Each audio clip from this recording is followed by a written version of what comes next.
Common Knowledge is brought to you by PureMTGO.com and InkedGaming.com. Use coupon code CCMTG10 at checkout for a 10% discount on all Inked Gaming supplies and accessories. You can support the show directly through Patreon at patreon.com/common knowledge.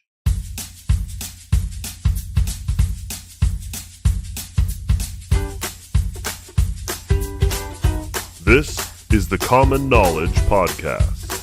It's not about the cost, it's about the knowledge. Here are your hosts, Brandon Clark and Lobbert.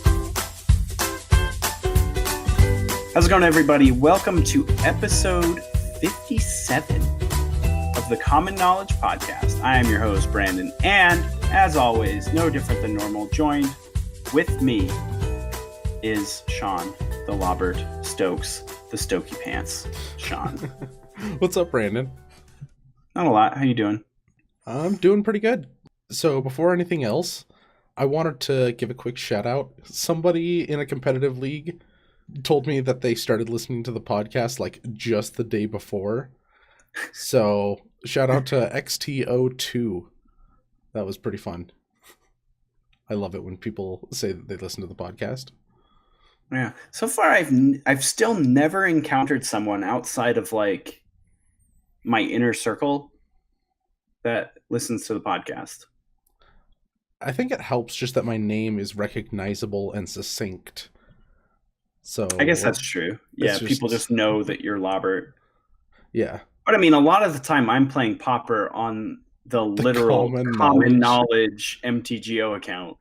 But it's like this big, long thing that I don't think is capitalized in any kind of way. So it's really easy to ignore that.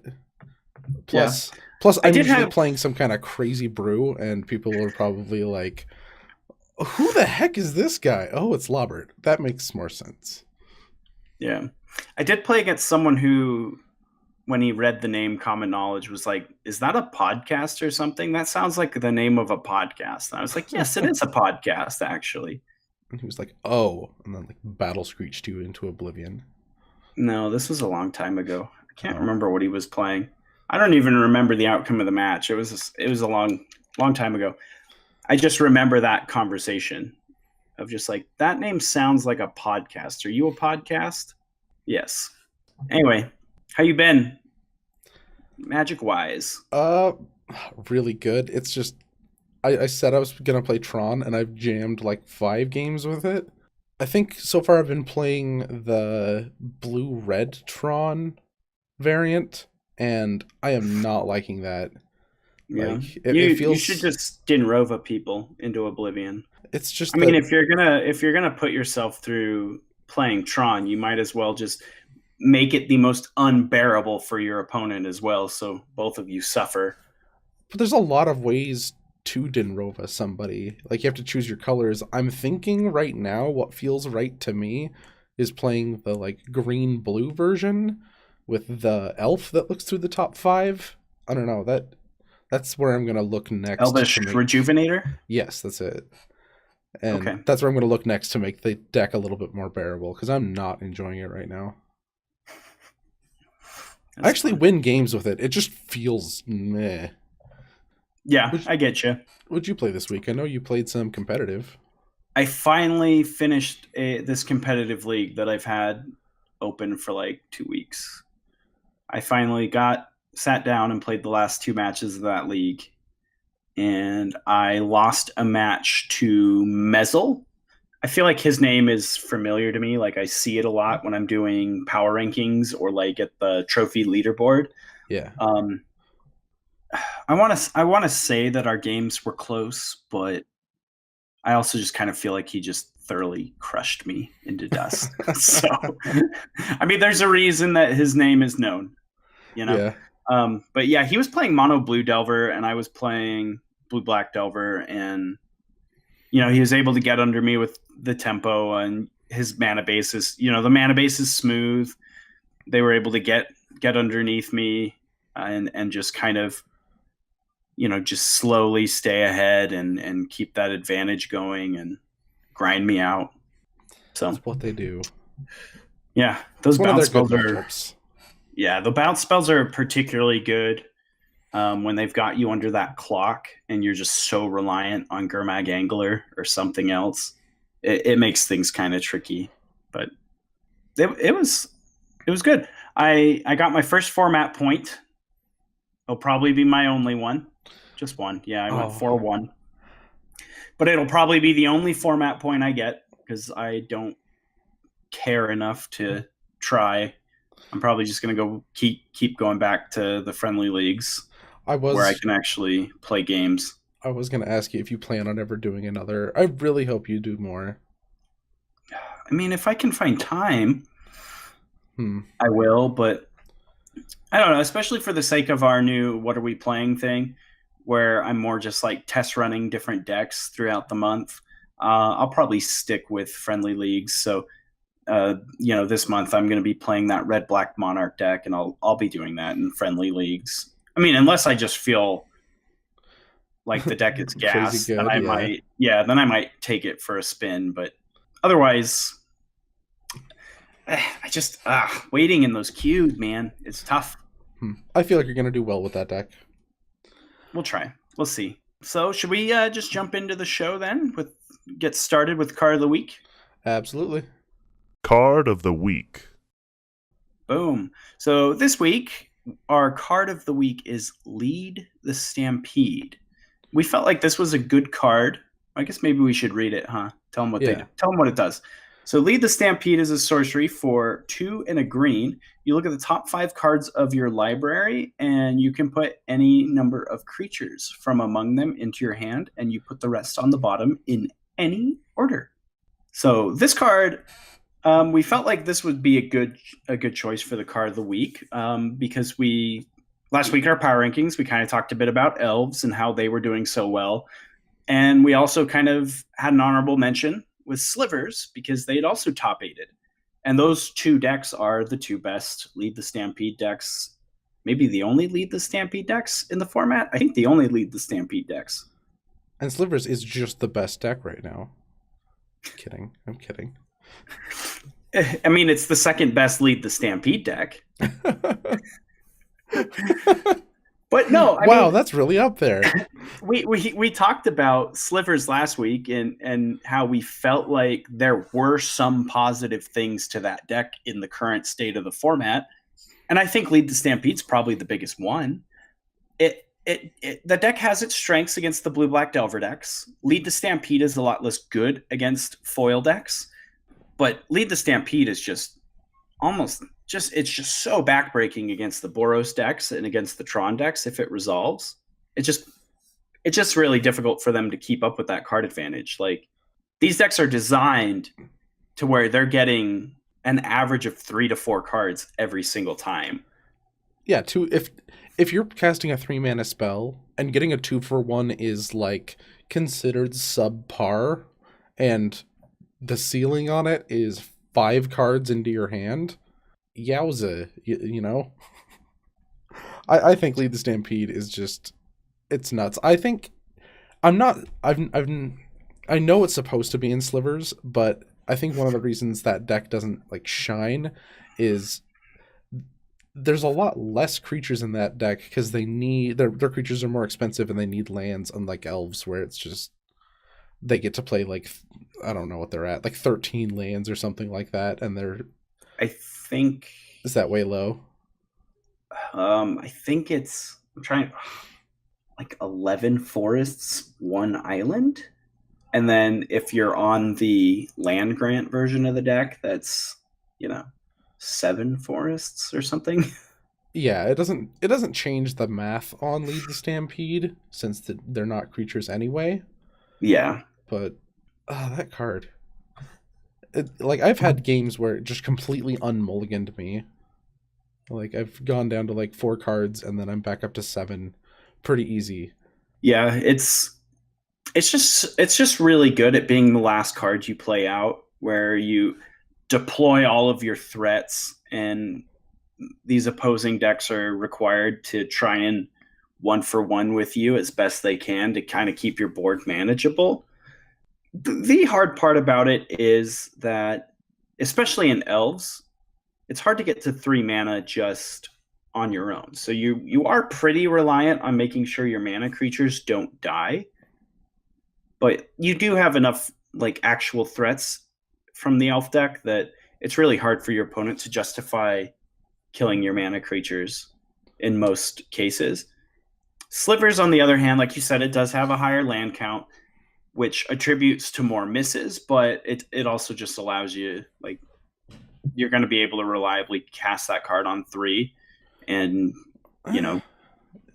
Yeah, you do want it to be the last card in your hand most of the time, because you're playing an aggro deck, and taking a turn off to develop your hand is... You'd rather do that turn 5 or something like that, and have cast slivers or double slivered in a turn most of the time.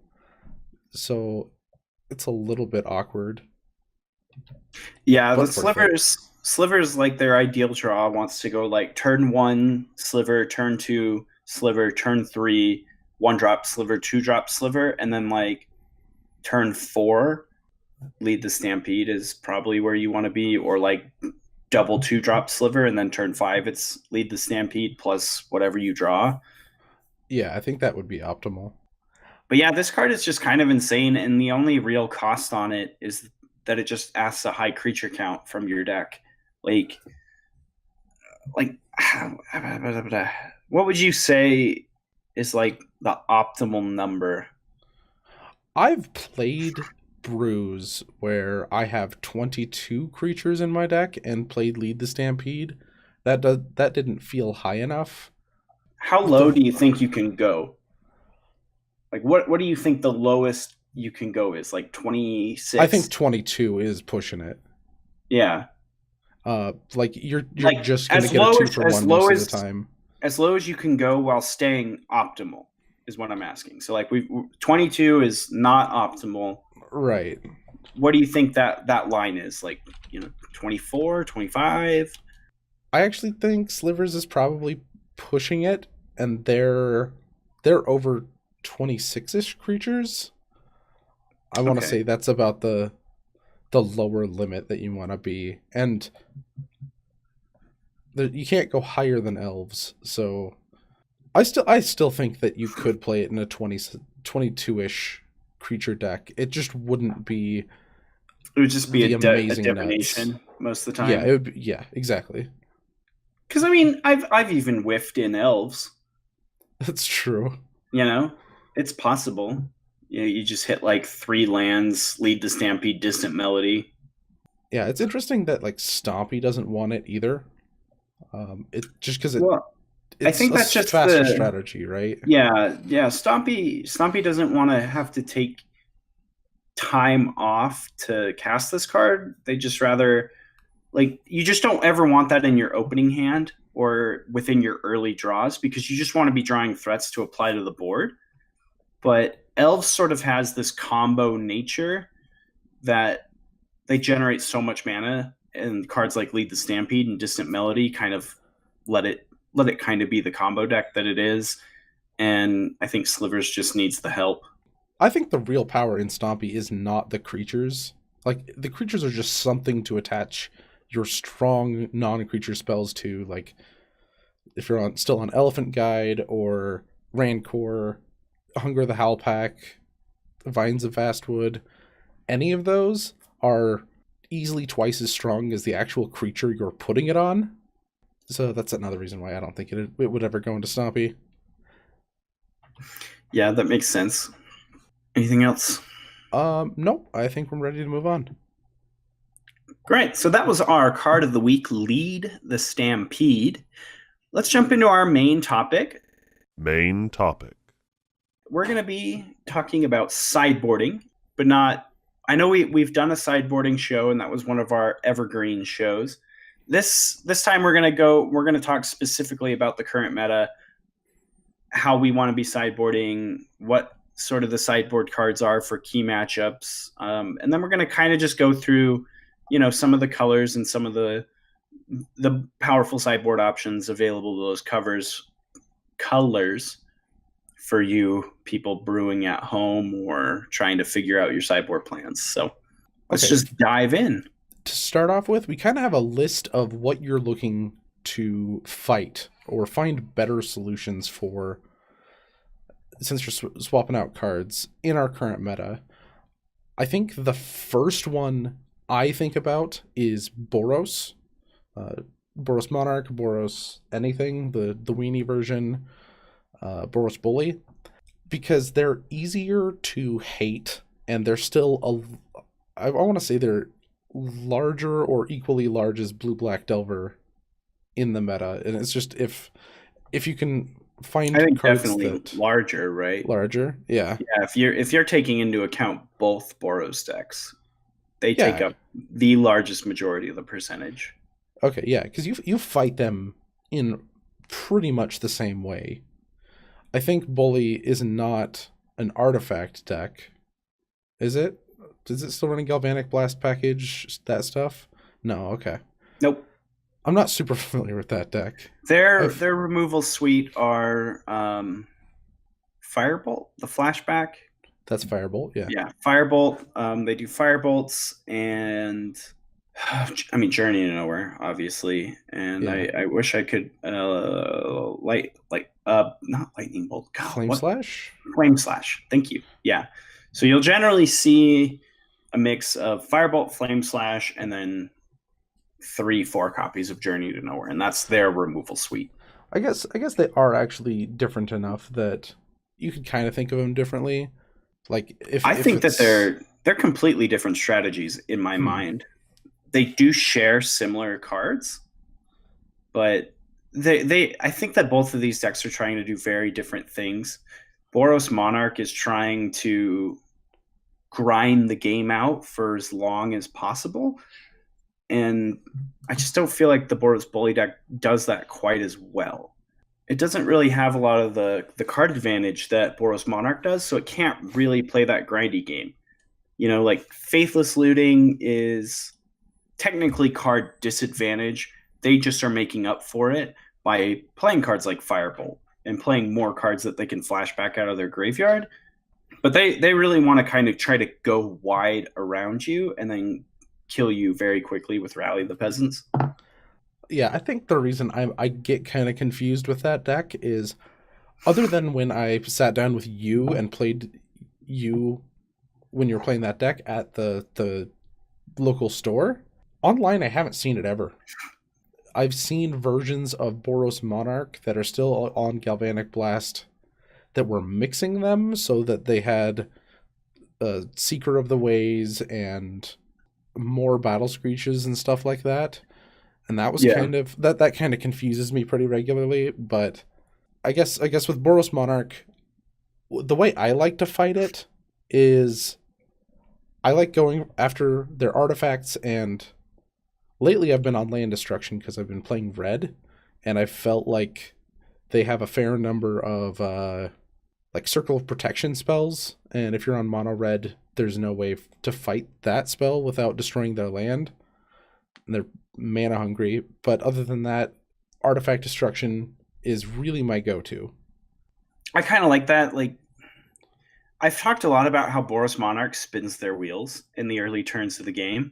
You know, it's like play a derpy 2-mana artifact, play a Core Skyfisher, get it back, you know, and so you're taking off a lot of time and mana to sort of start getting your engine rolling. But the thing is, though, that it just snowballs out of control. And a key to that is the Boros Garrison. Yeah, the Boros Karoo land. And so, yeah, if you've got access to a removal spell that can kill that bounce land, that's really detrimental to their game plan going forward. And the other big one is obviously that the Monarch versions, not the Rally versions, but the Monarch versions specifically have artifact lands. So you can attack their lands and their artifacts simultaneously with Gorilla Shaman. Right. Yeah. They're still running a small number of Battle Screech. Like, I don't believe that's gone up or down. It's just I think it's still just like 2. Yeah.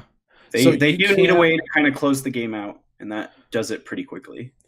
You can tune your removal package, because most just 1-for-1 like lightning bolt type removal effects aren't very good against that strategy. But I think you leave them in, but then you also need like an electricity or two if that's important to you. Yeah, if you can't deal with the battle screeches, then that's okay. But electricity is obviously just much better against the bully version of the deck because you clean up their squadron hawks, you clean up their rally tokens. You can sort of, trade with half of a sacred cat, but if it's just bonus thrown in there, absolutely. Yeah. All right. And so against the bully deck, killing having a lightning bolt effect or a flame slash effect for Secret of the Way actually feels really good where there's no creatures like that in Monarch. Yeah, being able to have a solid way of taking care of Seeker is pretty important. That card's really powerful. That is one of their most powerful threats. So should we talk about Blue-Black Delver? Yes. So this deck is a little harder to interact with just because of the inclusion of counter magic, between counterspell, dispel, daze, foil. There's just a lot that you have to try to power through to interact with this deck. And of course, we've talked about it before. Gurmag Angler just has built-in forms of evasion in the fact that it's just the biggest body for the cost in this format. There's just so few things that can deal with Gurmag Angler. And they've got a really red-centric removal format, and that's just hard. Yeah. The best way to deal with Gurmag Angler is to keep it in their hand. Because at the end of the day, it is a 7-mana spell. So if you can interact with their graveyard and just keep them at a small, manageable graveyard count so that they can't delve the Gurmag Angler, that is the best way to deal with it. Because they're never going to cast it otherwise. They have to delve to cast that spell. And I like the way you worded that of keeping it in their hand, because bounce spells work fantastic as well on that guy. Yeah, I mean, we just talked about that when I talked about mono blue versus the blue black. It works. The bounce spells. It's so weird because those bounce spells feel so bad everywhere else in the format. Yeah, but they are really potent against blue black Delver. Well, it's always echoing truth. And it doesn't feel so bad against like Battle Screech. It's not usually echoing truth. It's usually snap. Oh, I guess I'm thinking out of the... I see a lot of echoing truths out of sideboards. Oh, yeah. I guess out of sideboards. Yeah, you'd see some.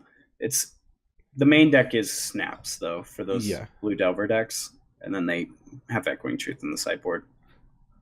Okay, yeah, that makes sense. Snap's usually the one that gets me because it's like snap your guy, untap my 2 lands, have counterspell up again. It's really good. And then the last way is actually something Brandon was talking about right before the game because it happened to him. It's reaping the graves. You had a Monarch opponent just reaping the graves. Oh yeah, just oblivion. Absolutely annihilated me with reaping the graves. I'm not sure if that was in his main deck or if it was just in his sideboard. Didn't see it game 1, but saw it in games 2 and 3. But that's just sort of the example. The overall theme of that I wanted to talk about is that have ways to keep up with Gush. Have some sort of card advantage engine that you yourself can use. So, Boros Monarch just naturally kind of has a really good engine to kind of try to keep up with cards. Yeah. And then, Reaping the Graves was just insane because it's just like, he already had a foil. Yeah, he already gets that value out of his Skyfishers and his Glinthawk anyway. And I'm wasting a card to kill it after it's already, bounced that artifact and then cantripped again with the artifact. So they're already pulling ahead on cards that way. And I'm spending all my resources to deal with them. And then refuel with Gush. And you feel like, okay, I'm good here. I've started to pull ahead on cards. And then Reaping the Graves happens, and they just get back like 2 or 3 creatures, and every single creature in that deck generates advantage. So you're just so behind, just monumentally behind. Well, while I do think Reaping the Graves is a really good idea, I can't think of any other ways any other decks can do that. Yeah, Monarch can do it so well because they're cycling through their artifacts so frequently, so they can just play artifact, replay artifact. Yeah. Storm counts 3, Reaping the Graves for 4. Well, it's right. Just trivial. I'm trying to think of like even any other cards besides Reaping the Graves that can keep up. Oh, with you mean gush in for everybody else that Lead the ain't Stampede. Monarch. Yeah, those aren't going in your sideboard though. No. Yeah, that's why we say it's pretty hard to interact with. You've gotta like playing with their graveyard, getting rid of that slows them down, but it's still coming, right? Like you can play a couple relics or a Bajuka Bog or whatever you want to slow them down, but there's really no silver bullet for this deck right now, I don't think. No, not really. So let's talk about the third deck on our list of decks, and that's Tron. So we're kind of just covering the... I just thought of something. You can tune your removal package with like Curse of Chains or an extra journey. That's about it. Sorry, I just needed to blurt that out. Okay. Yeah, on with Tron. True. Okay, so Tron. So this is sort of the third of the big 3. And I was just going to say, you've been playing this deck, so I think it's fitting that you sort of start us off. What sort of things do you not want to see against as the Tron player? Well, it's only really matchups. I know that when they play graveyard stuff, it does make my life harder. The land destruction, it's awkward because I don't really know what to say because I don't think I'm playing the deck right. I tend to try to keep up counterspells, and I think most other people are playing their guys out first. Like just tap out for Seagate Oracle, pass the turn type thing. Maybe that's what I need to do, but I've always felt so threatened that I don't ever let my shields down. And maybe I just need to like loosen up a little bit. Yeah. Well, I mean, Tron is a control deck, right? At the end of the day. Yeah. It's weird because it is a tap out control deck because it has all these, main, sorcery speed threats. But it does, you're right. It does have counter magic. And so you've got to find that weird balance of knowing when you're safe to tap out and when your opponent is going to do something on the curve that is threatening to you. An example that I think about, this isn't maybe not comparable to Tron, but in the Delver mirrors, Stormbound Geist is so important in the mirror matches. Not as much anymore, but in like the Skred matchups, Stormbound Geist was so important that I never tapped out of Counterspell mana if my opponent was going to untap with 3, because that card was so important to the matchup. And so I think a lot of Tron is going to come with more than just playing Tron correctly. It's going to be about understanding the matchups. What are the key cards here that I'm worried about? And then when your opponent is on that point of the curve, okay, I'm not safe to tap out because if they play this card, it's so bad for me. And so you keep your mana up, and then you get yourself to a position, where you can start double spelling, where you're, play a Seagate Oracle, but still have Condescend mana up. And I think that cards like Expedition Map help because they give you something to do with your mana if your opponent doesn't cast the spell. And then you also have like Forbidden Alchemy. So you do have like non-tap out ways to spend your mana if you don't have to condescend them. Yeah, but then like what I find is those spells are really, really good after you have Tron, but before you have Tron, like you're not sure if you should go start looking for Tron. Anyway, I know one thing that I was really scared of was Dispel. Which spell? Spells dispel. Oh. Like things that would make me like I'm gonna be tapping out a lot of mana and spending my entire turn doing a lot of not amazing stuff, just like countering a spell, spending 3 mana on it, something like that. And if they can stay under you and deal with your things in a quarter of the mana, that's how I lost games, like Pyroblast. Pyroblast, Dispel. Yeah, that's basically it. Gotcha. I guess things that were resilient to my removal as well, because you're going to let things through, and then you have to catch back up by casting like Flame Slash on them. Yeah, making your guys resilient. There's a lot of Tron decks not running fogs in the main deck. Moments pieces? When I was looking up lists, there were quite a few that did not. Like if you could just go to MTG Goldfish and like start going down the list, there's quite a few that just none of it unless you're on the sideboard. Huh. That's interesting. Yeah. I guess I'll pay closer attention to it when I do power rankings. I hadn't really noticed that they weren't doing that. So what sort of things are you looking to bring out of your sideboard against the Tron deck? We talked a bit about Graveyard. Is that was something that you kind of were afraid of that could hurt you a bit, but how effective ultimately is the Graveyard Hate? I mean, outside of Relic of Progenitus? Yeah, it's really only that. You do want something in there for your mnemonic wall when you originally play it, but that's not usually a problem. So Bojuka Bog is not effective at all from my experience. Right.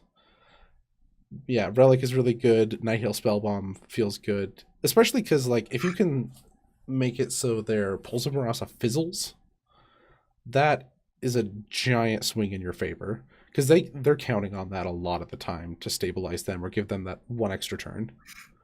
Yeah, it's hard when Tron, all of their cards that care about the graveyard are instants, so you can't have sorcery speed, Graveyard Hate, and you can't act first on your Graveyard Hate. Like you've just got to have your Relic in play and always have that threat of activation. Otherwise, they don't care. The Fairy Macabre would work. I have seen, since people are playing that blue-red, the blue-red Monarch list, not blue-red, black-red Monarch list, there have been a lot more Fairy Macabres running around. Yeah, that card's great. We used to not think so, but, things keep a-changing. I'm still a Relic man myself, but whatevs. Yeah, I think Relic is the best option, and Nihil Spellbomb is the second. And then as far as instant speed removal goes, probably Fab is better than Nihil, in my opinion. Really? Yeah, like being able to try to beat someone down with it sometimes is pretty good. Okay. I just don't. I think the fact that Relic exists makes Nihil Spellbomb so not good, unless you're like specifically in Exhume strategy or something like that. That I would just say that I take Fairy Macabre over it. Yeah, I agree. If you don't need your graveyard, Relic is just the best option. But if you really rely on your graveyard, Fairy Macabre and Nihil Spellbomb are good options. Thinking about it, though, do you exile Fairy Macabre from your hand or just discard it? Because if you just discard it, that card's nutso busto in Tortured Existence. It is just discard, yeah. Okay. Yeah, maybe people do play that in Tortured Existence. I haven't paid attention to that deck in a long time. But probably. Yeah, that seems great as a, discard it, hit your stuff, get it back, discard it again, or just have another guy to beat down with, a flyer, a 2/2 flyer. The next thing in our notes that we have here is land destruction, but Sean sort of put in parentheses, if you're fast enough. So kind of, why don't you explain sort of what your thinking is here with that? I think that land destruction is really good if you have a way to close out the game in mind, because I find that if you're fighting somebody on both fronts of wanting to shut down their creatures and trying to fight their mana base, then you have like twice as many permanents that you care about to remove. So land destruction really is only like a tempo gain. Like, it makes it so you have one more turn to deal damage, almost like a time walk, but they still get to cast like a 2-mana spell. Because most of the time you're trying to cast it on 3 so that they have to relive their third turn. Because I've tried casting land destruction when I don't have a good win con. Like, you really need to actually be applying a lot of pressure. Like, not even just a moderate amount of pressure. It has to be a lot of pressure to make land destruction count, but it is a good way if you can do that. Yeah, so is this something that you would bring in, like, with Burn?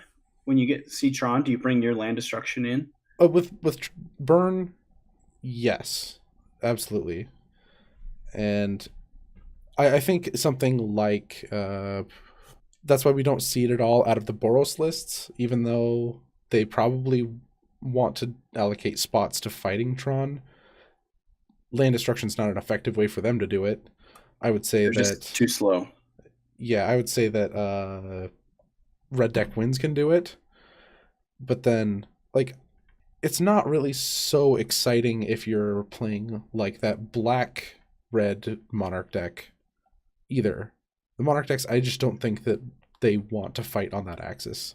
Yeah, I kind of agree with you. When I went and built the red black Monarch deck that I'm going to be playing, I just kind of found a list that had made a top 32 in a challenge and copied it, and it had 3 choking sands in its sideboard, and I was a little on the fence about those, but I figured I'm just going to play the list as is and then make my own assumptions.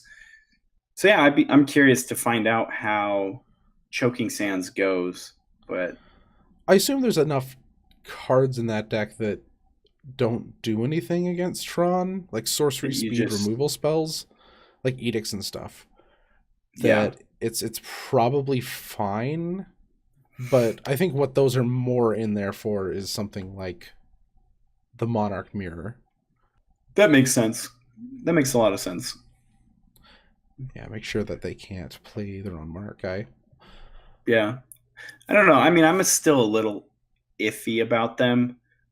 I think about, so like I'm going to compare this to Modern for a second, and not even like current Modern, because I have no idea what's going on in current Modern, but like Modern from like 4 years ago when Jund was a good deck. I kind of think that like these Monarch mirrors might be similar to what Jund mirrors were. And there was a lot of debate on whether or not Fulminator Mage was good, like just having random land destruction. A lot of the argument for it was that Raging Ravine was so important. So yeah, Fulminator Mages are great, but I guess I just don't know how important it is to like kill their bounce land in the matchup. So I guess I'll test it and try to see, but I don't know. I'm still really skeptical about choking sands in that deck sideboard. I might just be surprised. It might not even be that you have to be fast enough anymore, because I'm feeling the land destruction. It feels like it's fine to good against Tron and Boros in most cases. So yeah, I don't know. I'm kind of on the fence there, so I think people should make up their own minds. Yeah. I don't know. I've never been a big fan of just land destruction anyway. It just isn't a very foolproof strategy, right? It's just kind of like, I spent a card to put them back on tempo. And yeah, you like are technically exchanging card for card, but I don't know if like they just eventually draw more land, or they just had another land in hand, or the game goes long and then you top deck this land destruction spell. And it's like, okay, I guess I'll kill one of your random lands. Like the only time I really cared about it is if there's something like a land specifically that I want to kill, like a Raging Ravine. a Celestial Colonnade. Like, this land is going to kill me if I don't kill it. You don't access to defend Right. on. Right. But we don't really have that problem in Pauper because there's no creature lands. You know, It's there's mostly no a tempo thing. Yeah, there are no lands in this format that are threatening. You know, it's all tempo, and I don't know how important it is, especially out of decks that can't capitalize on that tempo advantage. I think that I think that Burn is the best example of a deck that I can think of. Yeah, I would love to have, because that you have Molten Rain, right? Is that card a common? Yeah, it is. If it's non-basic, deal them 2 damage. That is the same as Choking Sands. Right. Yeah. But the difference between Choking Sands decks and Burn decks are that Burn decks want to kill you fast, and it's like you already said, I just need an extra turn. Molten Rain. And Molten Rain deals them 2 damage. Out of like a Monarch deck, do I care about 2 incidental points of damage at the cost of 3 mana and a card out of my hand? I don't know that I care enough to want to be blowing up random lands. There are also the games where they were going to be stuck on 3 and now they're stuck on 2. I guess, but I'm not going to bring a card out of my sideboard for the off chance that my opponent gets mana screwed. Like, I'm not gonna base my plan off. It's just like you never assume that your opponent's going to make a mistake. You always play assuming your opponent is going to make the optimal play. I always play assuming my opponent is going to draw smoothly. Yeah. Like, sometimes you get into a point where you're just like, well, I guess I hope he doesn't have it or I'm dead. And if he doesn't have it, great. It doesn't really matter because there's nothing you can do about it. But I'm not going to go into a match with my sideboard plan thinking, man, if he gets stuck on 3, I'm going to get him. But it could. It could. It probably won't. Right. You'll probably get to, turn 8 and you both have access to 10 mana because you're playing bounce lands. And you top deck Choking Sands and go, yay. But, like, you're not just, in specifically red-black, you're not just attacking their land, you're attacking their hand, and you're making them make choices like, do I care about this land for Liliana's Spectre, or, you increase their chances of getting screwed with your Chittering Rats. So, I don't think it's that unreasonable. I guess that is a good point, and I hadn't considered that if you're attacking your hand, they have to choose between discarding excess lands or discarding spells, and then if you're threatening their land as well, they're forced to keep more lands so they can keep pace, and then they're getting rid of spells. I hadn't considered that, so I'm going to test it. I'm going to test it and try to figure out an opinion on Choking Sands. Right now, where I'm at, I'm skeptical about it, but I could just be proven very wrong. Do you think it's fine against Affinity? Like, bringing in land destruction, artifact count is important. They're all non-creature lands. They probably just won't play Darksteel Citadels, and they might get color starved if they don't get a Prophetic Prism or something and spend a turn doing nothing. I've been thinking it's pretty okay.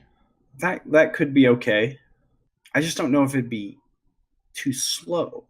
Me taking my 3rd turn to kill one of your lands, where if they've gone like turn 1 artifact land, 1 mana artifact, turn 2 artifact land plus, at that point you're casting Frogmite, and then by their turn 3, like they've already got a Myrrh Enforcer in play. Like, maybe Choking Sands could be too slow in that scenario. It's the slow. Now against Affinity, you're also playing land destruction in the form of just artifact destruction. So you have. Yeah, I'd rather just bring in Gorilla Shamans out of my sideboard against Affinity and deal with their lands that way. I do like the idea of being able to color screw them. Like, take them off of their blue source, take them off of their green source so that they can't cast the 4/4. I do like the idea of that. I just don't know that I would want to bring in Choking Sands. I would just rather bring in Gorilla Shaman. Well, I don't think it's like an either or, because I think that most sideboards have both. So it's like Right. What I'm saying is I don't know that I want to bring in both.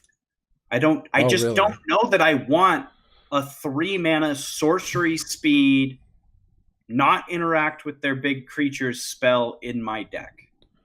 Oh, it's kind of the same as Gurmag Angler of, maybe they won't be able to cast their Mirror Enforcer. Maybe. I mean, the difference is, though, that Relic of Progenitus comes into play on turn 1 and can keep them off of Gurmag Angler forever.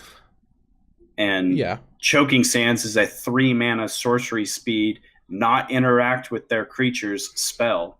That's true. I can't imagine that I want it. I like I said, I like the idea of taking them off of that color, so I take them off of blue for Thoughtcast, or take them off of green so they're not pressuring me with Carapace Forger, but I just don't know that it's fast enough. I would just bring in Gorilla Shaman and hope to get that on turn 1, and then just simultaneously keep them off colors and Mirror Enforcer. It can catch you back up to where they don't have so many. Like, you're only taking out one with the land destruction, and with Gorilla Shaman, you're taking out several threats at once. Because you can get their artifact count low enough that ATOG doesn't just flat out kill you. Yeah. You take them off their colored mana, you keep their artifact count low, you strand Mirror Enforcer in their hand. I just think that Choking Sands is too slow against Affinity. I think that you're on the right track, and that those are all good things that I actively want to be doing against Affinity.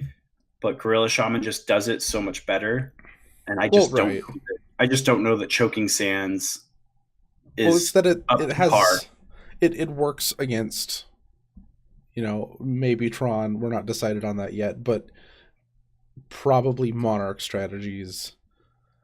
Like it works across enough other decks that. Yeah, it's never like, I don't feel like it's ever like, whoa, great. I'm boarding in my land destruction, but it's also like, okay, this feels fine enough times that you have dead cards. That it's worth the slots. Yeah. Okay. Well, we'll find out. Burn? Yeah. Let's talk about the burns. This one's just easy to sideboard against. You just board in some life gain. Yeah, I mean, this is the kind of deck that if it's prevalent in your meta, it's super easy to beat. So easy to beat. If you want to beat burn, you will beat burn. But if you're not ready for burn, you will not beat burn. Yeah, I think that's exactly it. So I say err on the side of caution. I usually pack something for this. Yeah, and a lot of times the best thing you can do is have life gain spells, obviously. But if you're in a deck that doesn't have access to life gain spells, Dispel is your friend. Well, every color kind of has their version of a life gain spell. Like, you've got standard bearers, you have prismatic strands, you have Dispel, Hydroblast. Right. Like, yeah, I guess in the context of burn, anything that interacts with one of their spells is a life gain spell, technically speaking. They do the exact same thing as a life gain spell. So, Pulse of Morass is a 3-mana counter 2 of their lightning bolts. Yeah. Dispel is just a 1-mana counter 1 lightning bolt. And give you enough, eventually burn is going to find enough burn spells to try to kill you, unless I guess you're just countering an insane number of things. But yeah, just buying a little extra turns and trying to okay, let's wrap up this game type of thing. I like that. Yeah. So the next decks on our list is we've kind of got the stompy decks / aggro decks of the format. These decks are hard because I feel like the different types of aggressive decks sort of differ in threat range enough that it's hard to kind of tune your removal to. normally it's just kind of like these removal spells are good against aggro decks. So I have these removal spells. But, if say your aggro deck is a tokens deck, you want like cards like Electrickery and stuff like that, right? Yeah. But, if Stompy just doesn't really care about Electrickery, and so you've kind of got to like have this weird balancing act of what your removal suite does. Yeah, I think like most aggro decks in our format are just a whole bunch of 1-mana 2/2s. Like I don't know, like there's Stompy, there's Red Deck Wins, and then randomly there will be another one that pops up of like, I don't know, Pain Train, the mono black, like all in with dark rituals and Carnophage type thing. All of those I think kind of fit into the same thing of it's not really hard to fight against these. You tune your removal just a little bit, or just put in another removal spell outright, replacing something slow, and these are basically taken care of. I don't think people devote hardly any cards in their sideboard against these strategies because they're not big, scary, and it's just kind of easy. Yeah. Another, like, I think the sort of one of the biggest reasons to that, and I don't know, you mentioned that you're seeing a decline of this, but Moment's Peace. Like, that card's just so powerful out of Tron, and with Tron being such a relevant part of the meta. Another card is Augur of Bolas. That card is a really good life gain spell against decks like Stompy. True, it's not really a sideboard card. I guess not, but like technically neither is Moment's Peace. Actually, that's where I'm seeing it more. I feel like they're moving Moment's Peace to the sideboard since it's only a certain few decks that you actually care about that. Yeah. Okay. Prismatic Strands is both, and that works like a life gain spell again. Yeah. And another good one, just like incidentally, and this isn't like a hard and fast rule. It's like, oh, they're playing an aggro deck, bring in this card. But that's Standard Bearer. Yeah. And so Standard Bearer, that's 1 and a white for 1/1, and anytime a spell would target something, it has to target Standard Bearer, right? Yeah. Is it spell and ability or just spell? I think it's worded weird. It is ability. Yeah, it's activated ability, because I know triggered abilities don't have to target it. Okay, so activated ability plus spell. So yes. Yeah, because Standard Bearer also just ruins Elf's day. Like that deck can't function with Standard Bearer in play. And against like Stompy, they've got all of their auras, and so having Standard Bearer just like, it's effectively a life gain spell because you're not taking all this trample damage from Rancor, or they're not just smashing your face with a hexproof elephant guide. Yeah. Like, Standard Bearer pops up in a weirdly high number. Like, if you have white in your deck, you should just be playing Standard Bearer, because it's like it's fine against burn. Like, you are really fine playing a Standard Bearer against burn. You're fine playing against Stompy. You're fine playing against elves, boggles, anything that has team or battle rage in it, affinity. Like, I mean, if you have enough dead cards in your main deck, honestly, just anything with removal. You know, it just forces your opponent to, I have to deal with this Standard Bearer before I can deal with this actual threat. It ups your creature count. Yeah, you up your creature count. You know, it's not like the first thing I'm looking to do, but if I've got enough dead cards in the matchup and they're trying to kill my creatures, Standard Bearer's fine. Mm-hmm. Or Coalition Honor Guard, I guess. If you're playing Tron, you just play that instead. Yeah, so you get the big old booty. Yeah, that booty, man. Okay, yeah, aggro deck's fairly straightforward. And then the last one we have here is elves and tokens lists. I think you fight them in a lot of the same ways, since it's just a bunch of little dudes that you... The biggest thing you're doing is tuning your removal package. That's basically it. I guess we mentioned standard bearer, but I don't think I don't know. Do you bring in, if you're an electric deck, are you thinking about removing like a spider silk armor? Most of the time I'm not. Like if you're like playing Boros Monarch and you can put in one of your enchant removal spells, I just don't think you care enough. Yeah, that's an interesting one. I don't know if I know the answer. That's fair. I mean, it's a really specific thing to ask. I personally would not. Like, if I had a disenchant effect in my sideboard and I knew I was going to play against elves and I was bringing in my electricaries, I don't think I would bring in my disenchants. Yeah. But I also just don't know if I would fault someone who did. Like, obviously, like, best case scenario is they play a big board, play Spider Silk Armor, think they're safe, and you go disenchant, sweep your board when they think they're safe and they've put their shields down.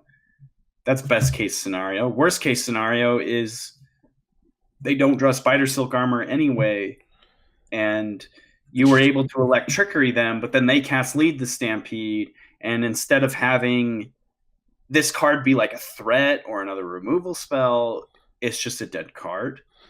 Yeah, I think that's worse. So, I'd rather just go with just straight up electrickeries. Yeah, I think that I agree. I think that's basically where I want to end this. I don't think we're going to go through all the colors or anything like that. I think just covering kind of how to fight with your sideboard against all of the decks is good enough. Yeah, I mean, let's just call it a day here.